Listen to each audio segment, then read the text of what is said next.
My monster-in-law handed me divorce papers at my own anniversary party, expecting me to cry and beg. Instead, I smiled and said, "Thank you." The room went silent.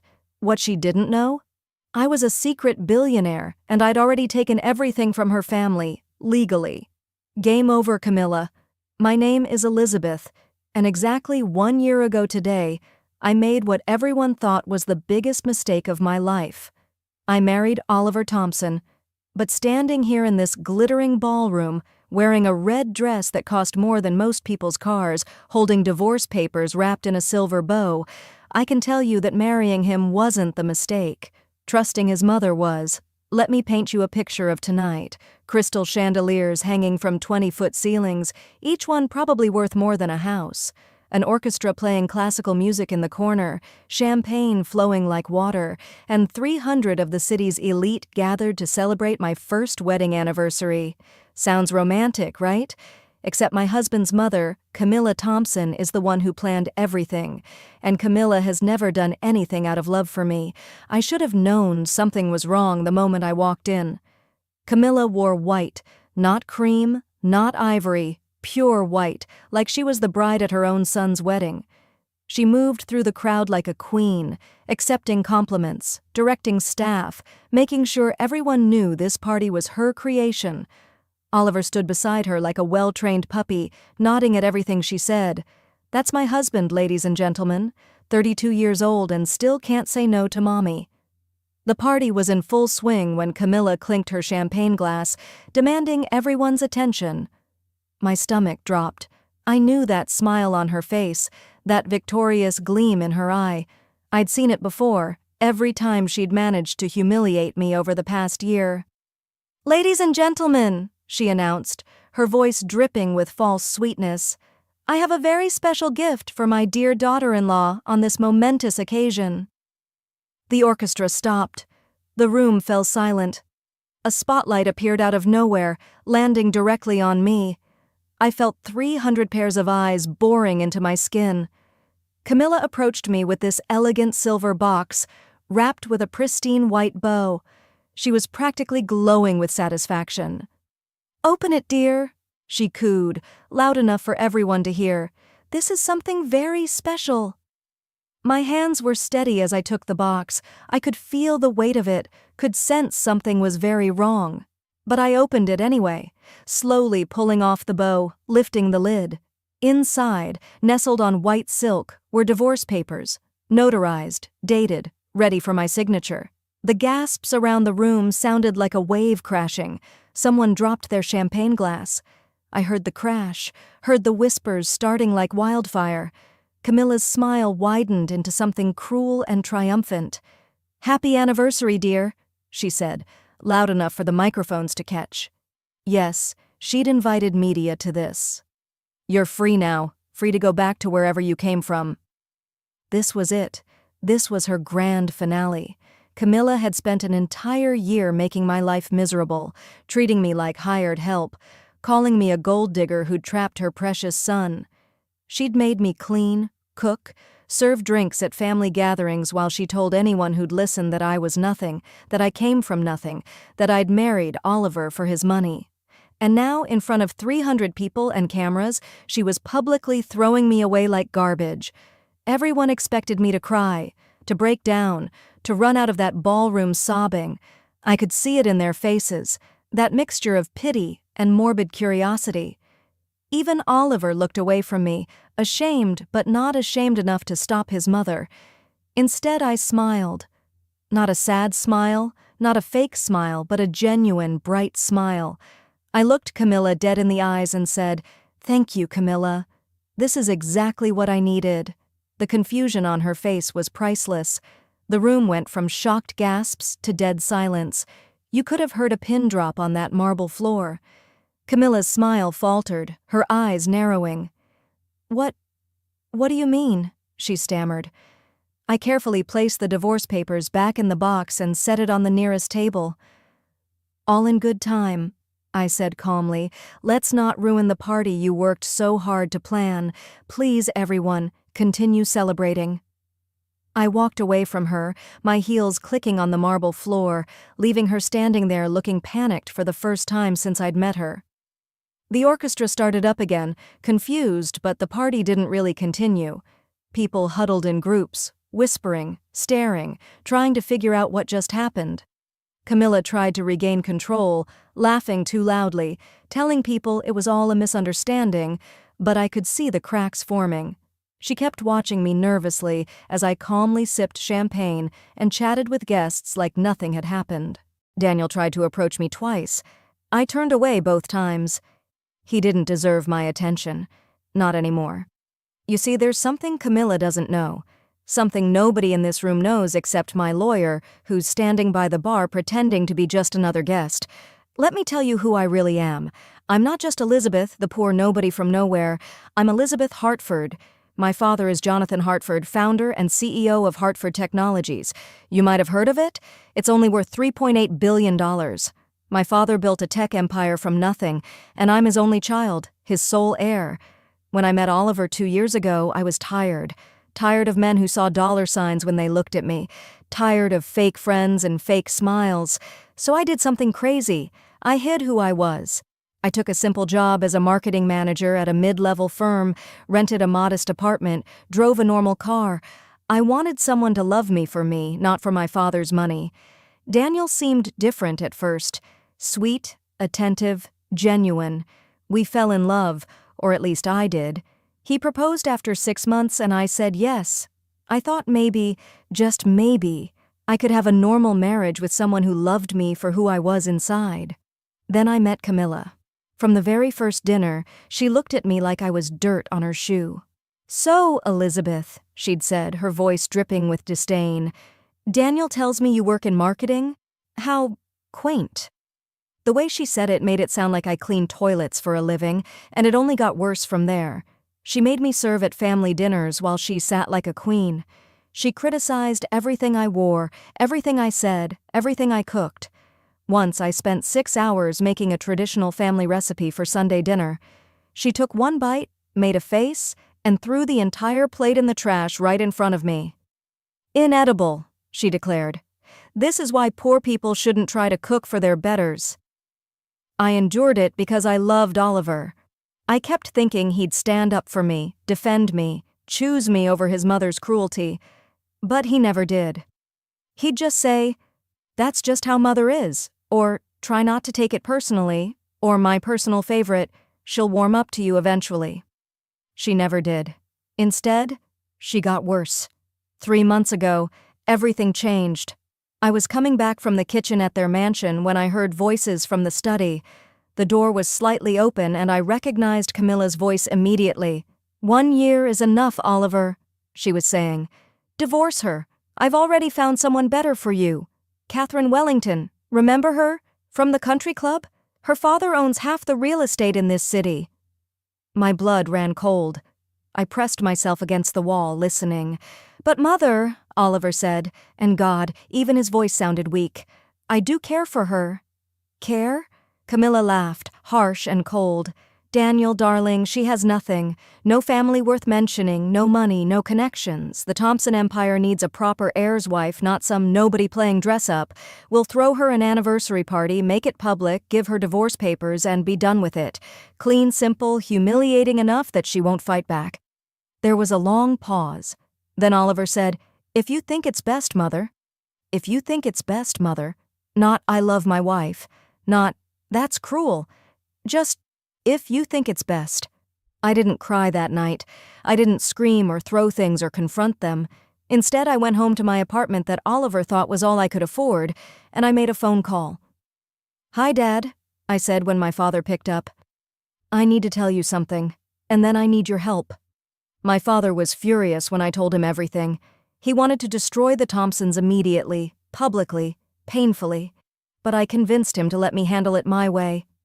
3 months, I said. "Give me 3 months to do this right." He agreed, and then he put his entire legal team and financial advisors at my disposal. What Camilla didn't know, what nobody knew, was that the Thompson Empire was built on sand. They looked wealthy with their mansion and their cars and their parties, But it was all smoke and mirrors. They were drowning in debt. The manufacturing company that had been in the family for 3 generations, hemorrhaging money for years, the real estate portfolio, mortgage to the hilt, Oliver's trust fund, managed by a company that was about to go under. They were one bad quarter away from bankruptcy, and they'd been hiding it behind credit cards and loans and Camilla's sheer force of will. So I bought them. Not directly, of course. Through shell companies and investment firms and my father's vast network of financial connections. Over 3 months, I systematically purchased every debt they had, every mortgage, every failing business. I bought the company that managed Oliver's trust fund.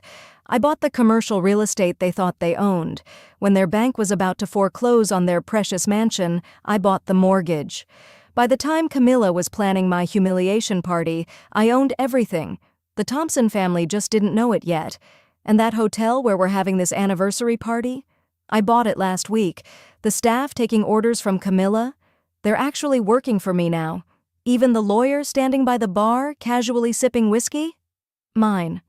So when Camilla handed me those divorce papers in front of 300 people and cameras, expecting me to crumble, I smiled. Because I knew what was coming next. The party continued awkwardly for another 20 minutes. Camilla pulled me aside into a private room off the main ballroom. The second the door closed, her mask dropped completely. "You think you're something special?" she hissed, getting right in my face. "You're nothing. You've always been nothing. Some poor little nobody who got lucky and trapped my son." I just looked at her calmly. "Is that all, Camilla?"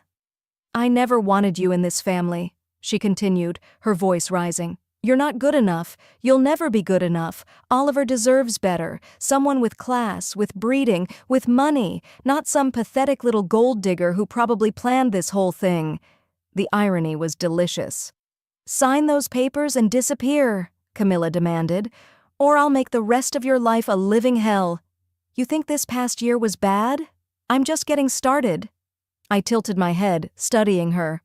"Are you finished?" Her face turned red. "Why aren't you crying? Why aren't you begging?" "Because unlike you, Camilla, I don't need to beg for anything." I walked toward the door, then paused. "You might want to come back to the party. I have an announcement to make." The confusion on her face was perfect, but she followed me out, probably thinking I was about to make a scene, to finally break down and give her the satisfaction she wanted. I walked straight to the small stage where the orchestra had been playing. I took the microphone from the very surprised band leader. The room fell silent again. "Ladies and gentlemen," I said, my voice clear and steady, "I have an announcement to make." Camilla rushed toward me, panic in her eyes. "What are you doing?" I ignored her. "First, I want to thank my dear mother-in-law for this wonderful anniversary gift." I held up the box with the divorce papers. A few nervous laughs rippled through the crowd. Camilla thought she was kicking me out of the Thompson family tonight. She thought I was a poor nobody, a gold digger, someone who didn't belong in her world. Camilla's face was turning an interesting shade of purple. Oliver had gone pale. "But what Camilla doesn't know," I paused, letting the tension build, "is that I'm Elizabeth Hartford. My father is Jonathan Hartford of Hartford Technologies." The reaction was immediate and electric. Gasps, shouts, phones coming out to record. Someone near the back yelled, "The Hartford Technologies?" Camilla's face went from purple to white in an instant. "That's right," I continued calmly. "And for the past 3 months, while Camilla was planning this lovely humiliation party, I've been busy too. I've been buying her family's empire." The screens behind me lit up. My tech guy had been waiting for my signal. Legal documents, acquisition papers, deed transfers, all displayed in crisp, clear detail for everyone to see. The Thompson Manufacturing Company? I now own 68% of shares. Camilla made a choking sound. "Your commercial real estate portfolio, foreclosed and purchased by Hartford Holdings 3 weeks ago, this very hotel where we're standing? I bought it last Tuesday." I looked directly at Oliver. "Your trust fund, Oliver? The management company is now wholly owned by Hartford Financial Services. That's mine too." Then I turned my full attention to Camilla. And your mansion, Camilla? The one you love so much? The bank was about to foreclose because you've missed 4 mortgage payments. I bought that mortgage. I own your home. Camilla screamed. Actually screamed. That's impossible. You're lying. This is all lies. My lawyer stepped forward, carrying a briefcase. He opened it calmly and started distributing physical copies of documents to the nearest guests. It's all legal and verified, Mrs. Thompson. Your family has been operating on unsustainable debt for approximately 7 years. Miss Hartford's acquisitions were all conducted legally and ethically. You witch! Camilla lunged at me. Hotel security, my hotel security, caught her gently but firmly. You planned this. You trapped my son. This is fraud. I remained perfectly calm. No, Camilla. I fell in love with your son. I would have given him everything, my whole heart, my whole life. I didn't need his money because I have my own. I just wanted love and respect. The room was utterly silent except for Camilla's heavy breathing. But you, I continued, you tortured me for a year. You made me feel worthless. You called me a gold digger while you were drowning in debt. You humiliated me for being poor while spending money you didn't have. You criticized my background, my education, my worth as a human being. And all because you're a miserable woman who controls people through fear and money that isn't even real. Daniel finally found his voice. Elizabeth, I didn't know you were... Didn't know I was rich? I interrupted. Or didn't know your mother was bankrupting your family? Because I'm not sure which one is worse, Oliver. He couldn't answer. His silence told me everything I needed to know. Camilla collapsed into a chair, hyperventilating. Someone brought her water. The guests were recording everything, society's downfall happening in real time, streamed and posted and shared across every social media platform. I addressed the crowd one more time. Now I could destroy them completely. I could evict Camilla from her home tomorrow. I could dissolve every business, liquidate every asset, leave them with nothing. I have every legal right to do so. Camilla looked up at me, and for the first time, I saw fear in her eyes. Real fear. But I'm not like you, Camilla. I'm not cruel for the sake of cruelty. I pulled out another set of documents from inside my clutch. I'm signing the Thompson Manufacturing Company back over to the family, along with enough capital to actually make it profitable again if you manage it properly. Confused murmurs filled the room. There's one condition, I continued. Camilla steps down from all positions in all companies, permanently. She will have a modest pension, a small apartment in a nice neighborhood, and a comfortable life. But she will never control anyone ever again. No positions of power, no board seats, nothing. She'll live well, but quietly. Camilla's sob echoed through the ballroom. The queen, dethroned. Then I turned to my husband, soon-to-be ex-husband. As for you, Oliver... He looked at me with something like hope in his eyes. Idiot. I loved you, I said simply. I really did. I would have built an empire with you. We could have combined our family's resources, created something amazing together. But you chose her. Every single time you chose her comfort over my dignity. You let your mother abuse me, humiliate me, break me down piece by piece, and you said nothing. You did nothing. Elizabeth, I'm sorry, These divorce papers. I held up the box. I'm signing them. I pulled out a pen and signed my name with a flourish. But you get nothing. No alimony, no settlement. Actually, remember that prenuptial agreement your mother insisted I sign? The one that said I'd get nothing if we divorced? Well, it works both ways. And since all the Thompson assets are now technically mine, the prenup states that dissipation of marital assets requires compensation. Daniel's face went gray. What does that mean? It means you owe me money, Oliver. For every time your mother spent Thompson money that was actually borrowed against assets I now own, for every dollar used to plan this humiliation party, for every gift she gave you using credit she didn't have. I smiled. Don't worry, I'm waiving it. I don't need your money. I never did. I just need you out of my life. I walked down from the stage and handed him the signed divorce papers.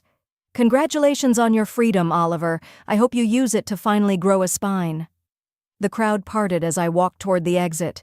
Some people were crying. Others were applauding. Camilla sat in her chair, destroyed. Her empire of cruelty collapsed around her. Oliver stood frozen, holding divorce papers he'd never wanted but had been too weak to refuse his mother. As I reached the door, Camilla found her voice one last time. "You can't do this! This is my life's work! I'll sue you! I'll destroy you!" I paused at the doorway and looked back at her one final time. "Try it, Camilla. I own your lawyers, too." Then I walked out into the night air, leaving behind the Thompson family, their debts, their drama, and their dysfunction. The red dress I wore caught the moonlight as I stepped into my car, not the modest sedan I'd been driving, but my actual car, a sleek silver Mercedes that had been waiting, along with my real life. That was 6 months ago. Camilla now lives in a 2-bedroom apartment in a decent neighborhood. She works part-time at a charity shop, actually helping people for once in her life. I hear she's quieter now, humbler. Maybe humiliation taught her what her years of wealth and power never could: empathy. Daniel moved across the country. He got a job at a regular company, no family connections, no trust fund to fall back on. Someone told me he's in therapy now, finally dealing with his mother issues. I hope he finds peace. I really do. I hope he finds someone who makes him happy and that he learns to stand up for them. As for me, I revealed my identity publicly after that night. No more hiding, no more pretending. I took my rightful place at Hartford Technologies, working alongside my father. We merged the Thompson Manufacturing Company into our portfolio, saved over 500 jobs, and actually made it profitable within 4 months. I started a foundation for women escaping toxic relationships, women who've been made to feel small, worthless, controlled by people who are supposed to love them. We provide legal help, financial assistance, counseling, job training. Everything I wish I'd had during that awful year, we now provide to others. And you know what? I'm happy. Genuinely, truly happy. I found real friends who like me for me. I found purpose in my work. I found peace in standing up for myself. Sometimes people ask me if I regret it, if maybe I went too far. But here's the thing. Camilla didn't just hurt me. She was cruel to staff, to business partners, to anyone she considered beneath her. She'd been destroying lives for decades. I didn't destroy her. I just took away her ability to destroy others. The best revenge isn't cruelty. It's not sinking to their level or becoming the monster they tried to make you. The best revenge is strategic, surgical, and ultimately about protecting yourself and others from future harm. Camilla tried to break me at that anniversary party. She thought she was ending my story, throwing me away like garbage in front of everyone who mattered. Instead, she ended her own reign of terror. And that smile I gave her when she handed me those divorce papers, that was the moment I knew I'd already won. She just didn't know it yet. So here's what I learned. Never mistake someone's silence for weakness, never mistake their kindness for stupidity, and never, ever underestimate a quiet woman who's been pushed too far. Because sometimes that quiet woman is a billionaire playing chess while you're still playing checkers, and by the time you realize the game has changed, it's already checkmate.